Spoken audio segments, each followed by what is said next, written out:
اگلا سوال جو ہے، سوال نمبر 7 جو ہے، سر سید نے اس مضمون میں دو طرح کی کاہلی میں فرق کیا ہے۔ ایک وہ جو ہاتھ پاؤں سے محنت نہ کرنا کا نام ہے، اور دوسری وہ کاہلی ہے جس میں انسان کے دل گواہ بیکاری میں پڑ جاتا ہے۔ سر سید دوسری کاہلی کو بری کاہلی قرار دیتے ہیں۔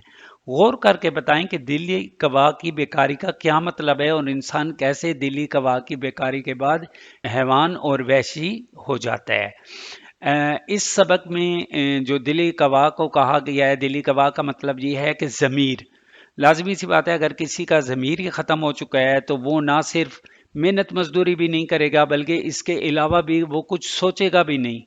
تو جب وہ کوئی سوچے گا ہی نہیں، اگر آپ جانوروں کو دیکھیں تو جانور بھی محنت مزدوری کرتے ہیں، تو اس کا مطلب یہ ہے کہ انسان ان سے بھی برا ہو جائے گا۔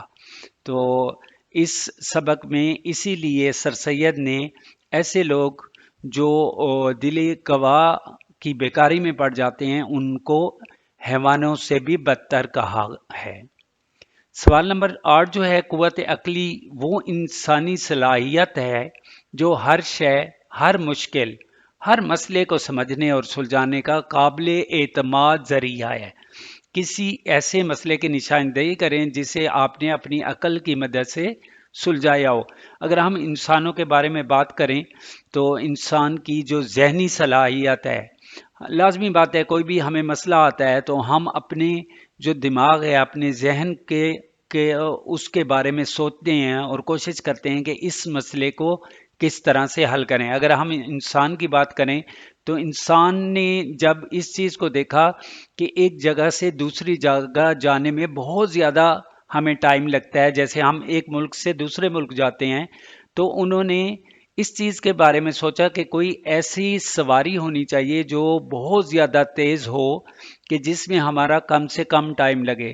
تو اس میں انہوں نے کیا کیا، جہاز جو ہے ایجاد کیے، تاکہ ایک ملک سے دوسرے ملک میں، اگر ہم ایک شہر سے دوسرے شہر میں گاڑی پہ جاتے ہیں 4-5 گھنٹے میں سفر ہوتا ہے، لیکن اگر ہم وہی سفر 4-5 گھنٹوں کا ہوائی جہاز سے کریں تو ہم ایک ملک سے دوسرے ملک میں جا سکتے ہیں۔ تو اس طرح مطلب ہے، ہمیں جو بھی مسائل پیش آتے ہیں، جو بھی ہمارے لیے مسئلہ آتا ہے، تو اس مسئلے کو سلجھانے کے لیے ہم کیا کرتے ہیں کہ اپنی عقل کو اس کے اوپر لگاتے ہیں، اس کے بارے میں سوچتے ہیں تاکہ اس مسئلے کو حل کریں۔ اگر آپ نے ایک جگہ سے دوسری جگہ جانا ہے تو آپ سب سے پہلے یہ سوچتے ہیں کہ اچھا اس جگہ میں سب سے کم ٹائم میں کیسے پہنچ سکتا ہوں، پھر آپ یہ سوچتے ہیں کہ اچھا اس میں مجھے پیسے بھی کم سے کم لگانے پڑیں۔